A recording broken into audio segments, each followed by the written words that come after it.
दोस्तों स्वागत है एक बार पुनः आपके अपने चैनल एनसीईआरटी सॉल्यूशन 99 पर। दोस्तों आज हम इस क्लास में एक महत्वपूर्ण प्रश्नोत्तरी लेकर आए हैं जो आपकी टीजीटी, पीजीटी, एमपी टीजीटी वर्ग 1 और वर्ग 2 दोनों परीक्षाओं के लिए दोस्तों रामबाण साबित होगी। तो दोस्तों स्टार्ट करते हैं इस प्रश्नोत्तरी को। तो दोस्तों पिछले सत्र में हमने प्रश्न क्रमांक 1 से लेकर के 40 तक के प्रश्नों का जो दोस्तों हल किया।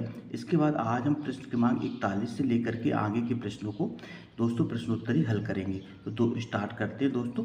तो पहला प्रश्न देखते हैं दोस्तों 41, प्रश्न क्रमांक 41।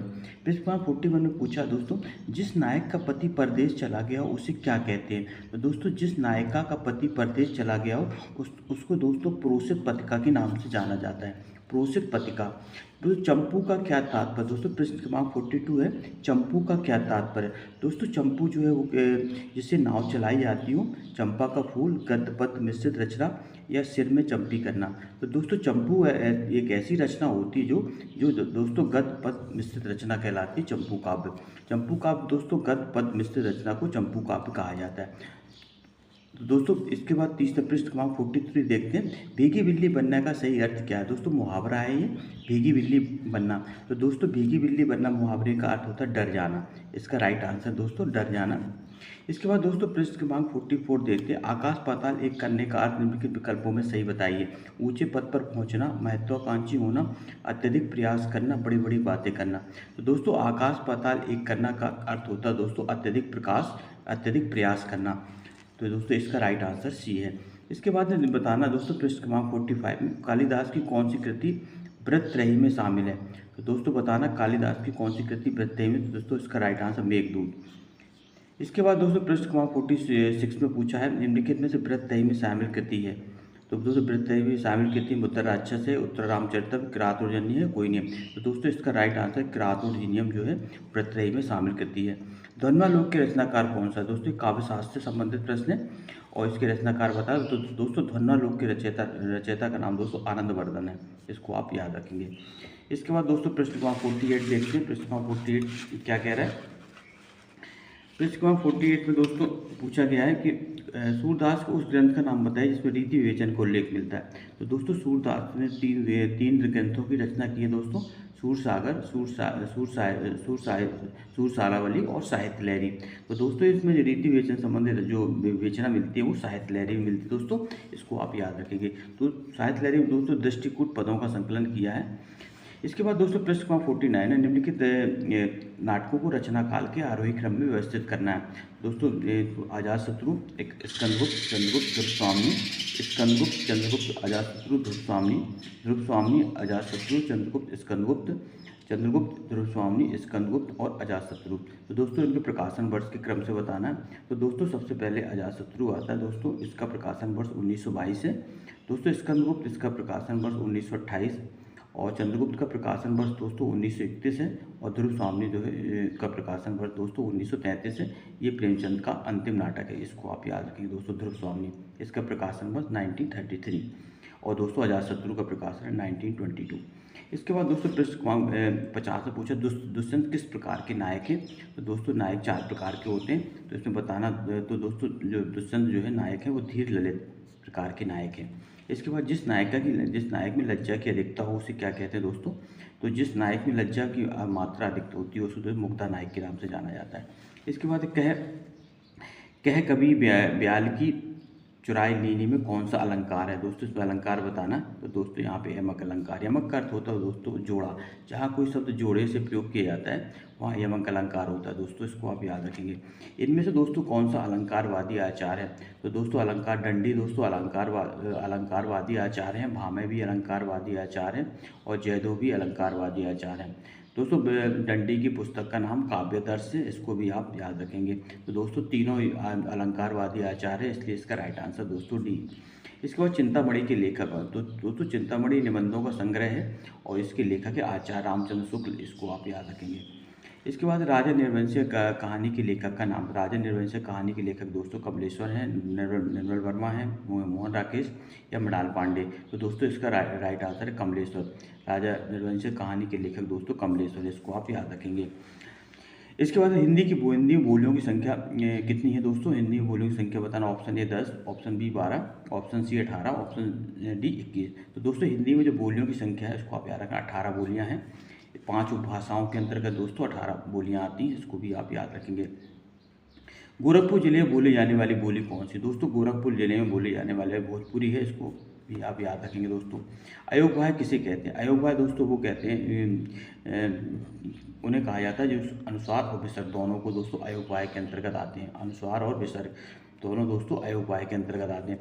कौन सा व्यंजन ऊस व्यंजन वर्ण में नहीं है? दोस्तों बताना कौन सा व्यंजन तो दोस्तों ऊस व्यंजन में सा, सा, साहा ये 4 वर्ण आते हैं दोस्तों। ला जो है पार्श्विक व्यंजन में आता है, इसको आप याद रखेंगे। इनमें से कौन सा पार्श्विक व्यंजन? दोस्तों पार्श्विक व्यंजन हमने अभी ऊपर व्याख्या की दोस्तों, पार्श्विक व्यंजन ला आता है।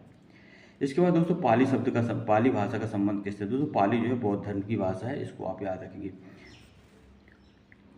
पाली दोस्तों बौद्ध धर्म की भाषा है, इसको आप याद रखेंगे। इसके बाद दोस्तों पृष्ठ क्रमांक 62 हमारा संपन्न होता है। पृष्ठ क्रमांक 62 देखिए दोस्तों, पृष्ठ क्रमांक 62 में पूछा है कोई खड़ा है, इस भाग में उपयुक्त में कौन सा सर्वनाम पूछा है? तो दोस्तों कोई खड़ा है तो अनिश्चयवाचक सर्वनाम है दोस्तों ये। इनमें से एक शब्द ऐसा है जिसमें लिंग परिवर्तन नहीं हो सकता। दोस्तों लिंग परिवर्तन गिलहरी का नहीं किया जा सकता, जबकि आदमी का और काला और लड़का इन तीनों का लिंग परिवर्तन किया जा सकता है।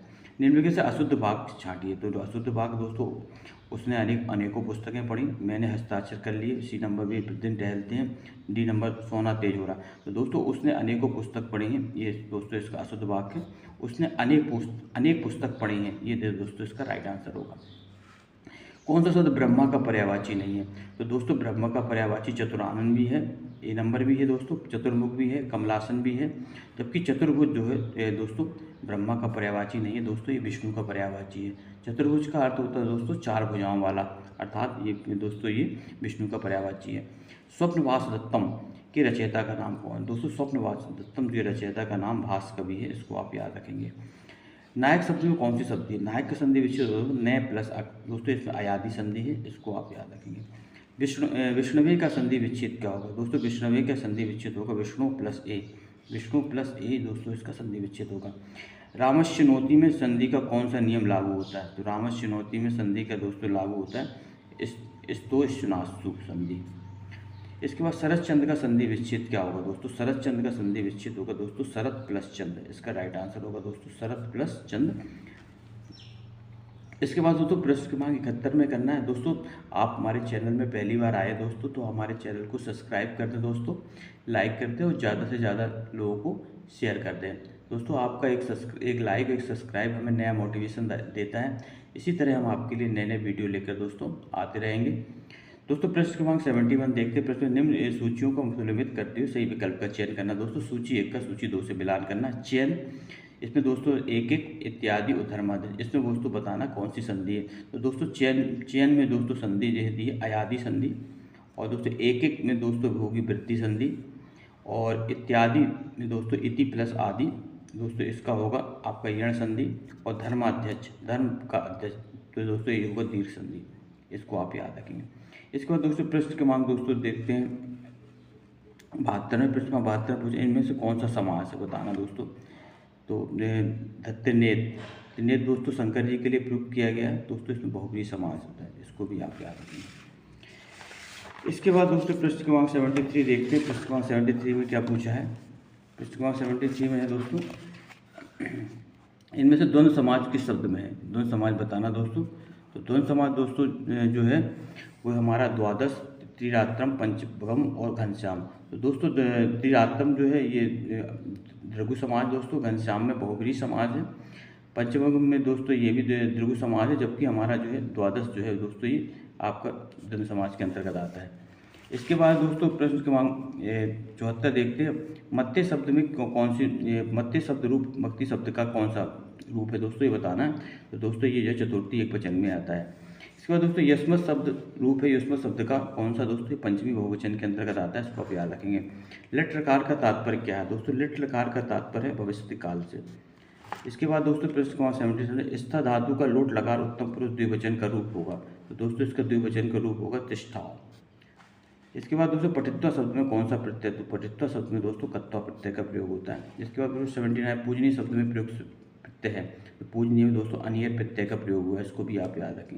निम्नलिखित तो उस उपसर्ग किस शब्द में प्रयुक्त हुआ? उत उपसर्ग बताना दोस्तों, उन्नयन, उत्कर्ष, उड्डयन, इन सभी में। तो दोस्तों इसका राइट है इन सभी में। तो दोस्तों आई होप यू कि आपको ये प्रश्नोत्तरी दोस्तों पसंद आई होगी। दोस्तों आप हमारे चैनल में दोस्तों पहली बार आए तो आप हमारे चैनल को सब्सक्राइब कर दें, लाइक कर दें और ज़्यादा से ज़्यादा लोगों को शेयर कर दें। इसी तरह हम आपके लिए नई नई प्रश्नोत्तरी लाते रहेंगे दोस्तों। तब तक के लिए दोस्तों जय हिंद, जय भारत, वंदे मातरम दोस्तों।